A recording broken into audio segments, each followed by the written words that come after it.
Hello everyone, welcome to Groups Master. This is APPSC Group 1 Mains Revision Series Science and Technology Topic 6.7. Previous topics ప్లేలిస్ట్లో ఉంటాయి, ఎవరైనా చూడకపోతే ఒకసారి వెళ్ళి చూడొచ్చు. మనం ఈ వీడియోలో మోంట్రియల్ ప్రోటోకాల్ గురించి రివైజ్ చేయబోతున్నాం. This is our official website groupsmaster.com. This website mainly useful for you in your APPSC and UPSC Civil Services exams preparation. Montreal Protocol. What is Montreal Protocol? Montreal Protocol అనేది ఒక international treaty. It is design to stop the production and import of ozone depleting substances, ODS అంటాం షార్ట్కట్లో, and to reduce their concentration in the atmosphere to help protect the Earth's ozone layer. స్ట్రాటోస్ఫియర్లో ఉన్న earth's ozone layer 1980s 70sలో destroy అవడాన్ని scientist observe చేశారు. So ఆ ozone లేయర్ని protect చేయడం కోసం మోంట్రియల్ ప్రోటోకాల్ అనేది తీసుకొచ్చారు. ఈ మోంట్రియల్ ప్రోటోకాల్ ప్రకారం ODS అంటే ఓజోన్ డిప్లీటింగ్ సబ్స్టెన్సెస్ని రిడ్యూస్ చేయాలని మెయిన్ టార్గెట్గా పెట్టుకున్నారు. So it was adapted in Montreal on September 16, 1987. It was made in accordance with the 1985 Vienna Convention for Protection of the Ozone Layer. 1985లో Vienna Convention for the Protection of Ozone Layer form అయింది. అది ఒక ఫ్రేమ్వర్క్ని create చేసింది అనమాట. దేనికోసం framework? International cooperation gain చేయడం కోసం in order to protect the ozone layer Vienna convention for protection of the ozone layer అనేది ఒక ఫామ్ అయింది. సో దీన్ని బేస్ చేసుకొని మోంట్రియల్ ప్రోటోకాల్ అనేది ఒకటి తీసుకొచ్చారు. Montreal protocol entered into force on 26th August 1989. ఆ తర్వాత ఇది చాలా రివిజన్స్ ఆర్ అమెండ్మెంట్స్ దీంట్లో తీసుకురావడం జరిగింది. దీనిలోని అయితే ఫస్ట్ అమెండ్మెంట్ 1990 లండన్ అమెండ్మెంట్ అంటాం, Nairobi amendment, Copenhagen amendment, Vienna amendment, Bangkok amendment, Montreal amendment, Australia amendment, Beijing amendment, Kigali last amendment రీసెంట్గా 2016లో తీసుకొచ్చారు. ఇందులో కొన్ని అమెండ్మెంట్స్ చూద్దాం ఇప్పుడు. The London Amendment 1990. This amendment changed the ODS emission schedule by requiring the complete phase out of CFCs, chlorofluorocarbons and halogens and carbon tetrachloride by 2000 in developed countries and by 2010 in developing countries. 2000 కల్లా వీటిని కంప్లీట్గా phase out చేద్దాం developed కంట్రీస్లోని, అలాగే 2010 కల్లా developing కంట్రీస్లో వీటిని కంప్లీట్గా phase out చేద్దామని లండన్ అమెండ్మెంట్ ఈ ప్రొవిజన్ని తీసుకొచ్చింది. Methyl chloroform was also added to the list of controlled ODSs with phase out in developed countries targeted in 2005 and in 2015 for developing countries. దీని తర్వాత ఇంపార్టెంట్ అమెండ్మెంట్ కోపెన్హాగన్ అమెండ్మెంట్ 1992లో తీసుకొచ్చారు. It significantly accelerated the phase out of ozone depleting substances and incorporated an hydrochlorofluorocarbons HCFC phase out for developed countries beginning 2004. HCFCs ని ఒకటి add చేసింది. అలాగే under this agreement CFCs, halogens and carbon tetrachloride and methyl chloroform were targeted for complete phase out in 1996 in developed countries. In addition, methyl bromide consumption of methyl bromide was capped at 1991 levels. 1991 levels లో ఎంతైతే ఉందో methyl bromide consumption దాన్ని cap చేశారు. అంతకన్నా ఎక్కువ consume చేయకూడదు. Next Montreal amendment 1997. It included the phase out of HCFCs in developing countries and also phase out of methyl bromide in developed countries in 2005 and 2015 respectively. 2005 కల్లా developed కంట్రీస్లోని, 2015 కల్లా developing కంట్రీస్లోని కంప్లీట్గా methyl bromide phase out చేయాలని అనుకున్నారు. Next Beijing amendment 1999. Next important amendment. It included tightened controls on the production and trade of HCFCs and bromochloromethane was also added to the list of controlled substances with phase out target for 2004.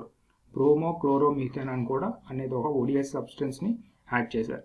Next recent one Kigali agreement. It extended controls to phase down the production and consumption of hydrofluorocarbons HFCs add చేశారు Kigali agreement. ప్రిలిమ్స్లో కూడా అడిగే అవకాశం ఉంది.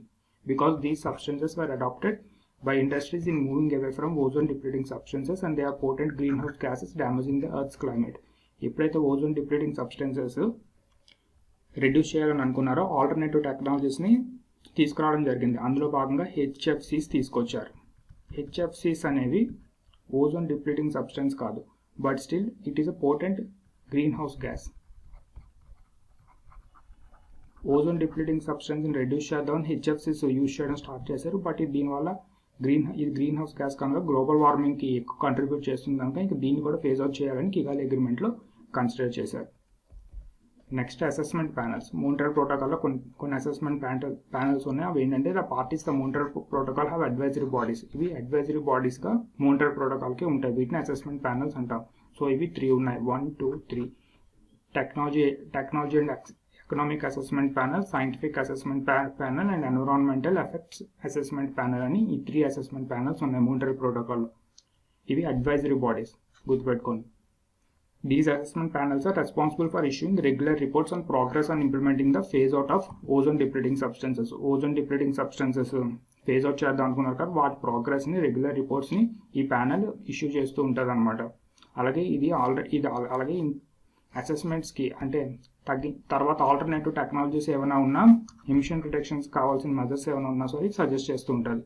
అయితే first one T. It provides technical information related to the alternative technologies.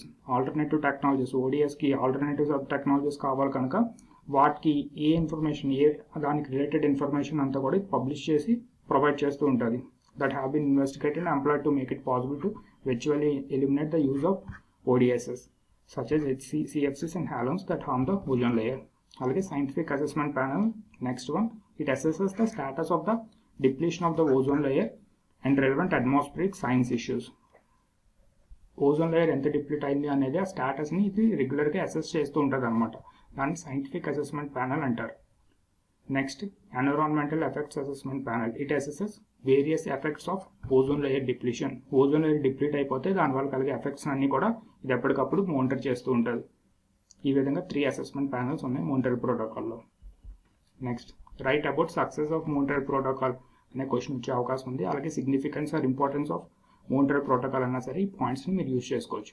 Montreal protocol is often viewed as one of the most successful international environmental treaties and an example of multilateralism as it's most productive. ఇది చాలా successful, Montreal protocol చాలా successful protocol international లెవెల్లో. ఎందుకంటే almost by mid 21st సెంచరీకి ozone layer 1980s లెవెల్లో ఎంత damage అయిందో అంత డ్యామేజ్కి తీసుకొచ్చేయచ్చు అనమాట. అందరు కంట్రీస్ కూడా చాలా కంట్రిబ్యూట్ చేసాయి, చాలా వర్క్ చేసాయి కూడా మోంట్రియల్ ప్రోటోకాల్ మీద. సో అందుకే చాలా one of the most successful international environmental treaty అని అంటారు మోంట్రియల్ ప్రోటోకాల్ని. It has been extremely successful in this original aim of the cutting the production and use of chlorofluorocarbon CFCs and other ozone depleting substances with nearly 99% of ozone depleting substances phased out to date.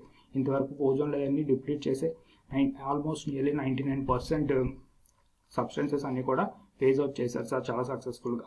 అలాగే Montreal protocol on substances that deplete ozone layer. It has made many positive impacts on human health, poverty eradication, climate change and protecting the food chain.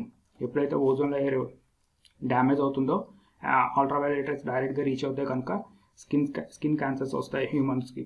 So దాన్ని protect చేయడంలో చాలా key role play చేసింది Montreal protocol. అలాగే poverty eradication, once health problem వస్తే out of pocket expenditure ఎక్కువైపోతుంది. So దానివల్ల మళ్ళీ పవర్టీలోకి వెళ్ళిపోతారు. So poverty eradication. అలాగే టెంపరేచర్ రైజ్ అవుతుంది, దానివల్ల ఫుడ్ క్రాప్స్ అని డ్యామేజ్ అవుతాయి. క్లైమేట్ చేంజ్ వస్తుంది. నెక్స్ట్ ఫుడ్ చైన్స్, ఎప్పుడైతే అగ్రికల్చర్ రీల్ తగ్గిపోయిందో ఫుడ్ చైన్ కూడా దెబ్బతింటుంది. ఇవన్నీ కూడా ప్రొటెక్ట్ చేసింది Montreal protocol. It is expected that an estimated 2 million cases of skin cancer per year will be avoided by the 2030. Studies ఏం expect చేసాయంటే 2030 కల్లా at least 2 million cases of skin cancers ని prevent చేయగలిగాం అని చెప్తుంది. అలాగే studies forecasted that ozone layer will return to similar levels to those found in 1980s prior to the significant depletion by the mid 21st century. By the mid 21st century కల్లా almost 2050-60 కల్లా ozone layer చాలా వరకు normal స్టేజ్కి వచ్చేస్తుందని studies predict చేస్తున్నాయి. Next, it has Montreal protocol is evolved over time to adjust to changing environment. ఎప్పుడైతే ఎన్విరాన్మెంట్లో మార్పులు ఎక్కువ వస్తున్నాయో ఇమీడియట్గా అమెండ్మెంట్స్ని తీసుకురావడం జరిగింది మోంట్రియల్ ప్రోటోకాల్లో. చాలా ఫాస్ట్గా చాలా క్విక్గా ఫేస్ అవుట్ చేశారు ఓజోన్ డిప్లీటింగ్ సబ్స్టెన్సెస్ని. So that's why we can say that Montreal protocol is evolved over time to adjust to changing environment. It brought various amendments to reduce the use of ODS effectively. Next important point ఏంటంటే multilateral fund అనేది ఒకటి create చేశారు Montreal ప్రోటోకాల్లో. So ఇది చాలా key role play చేసింది. It is the major reason for the protocol success. Provides an incremental funding for the developing countries. మెయిన్గా developing కంట్రీస్కి ఫండింగ్ చాలా ఇచ్చింది. ఫండింగ్ ఇవ్వడం వల్ల వాళ్ళు ఈ కంప్లైంట్స్ టార్గెట్ మోంట్రియల్ ప్రోటోకాల్ పెట్టిన టార్గెట్స్ని రీచ్ అవడంలోని ఈ మల్టీలాటరల్ ఫండ్ చాలా హెల్ప్ చేసింది డెవలపింగ్ కంట్రీస్కి.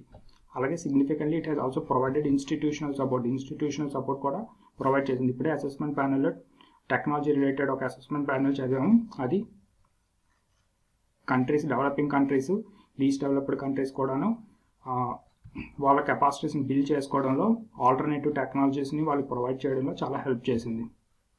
అలాగే UNEP అనేది ఓజోన్ హీరోస్ క్యాంపెయిన్ అనేది ఒకటి లాంచ్ చేసింది to increase the public awareness of the importance of the Montreal protocol and also to foster greater support for the aims of the Kigali agreement to phase down HFCs green house gases. So దీనికోసమని UNEP ozone heroes campaign అనేది కూడా launch చేసి Montreal protocol success గురించి, అలాగే importance of కిగాలి amendment గురించి పబ్లిక్లో awareness create చేయడానికి campaign అనేది UNEP తీసుకొచ్చింది. సో ఈ విధంగా ఈ పాయింట్స్ మీరు right about success of Montreal ప్రోటోకాల్లో యూజ్ చేసుకోవచ్చు. ఇక్కడితో వీడియో కంక్లూడ్ చేస్తున్నాం.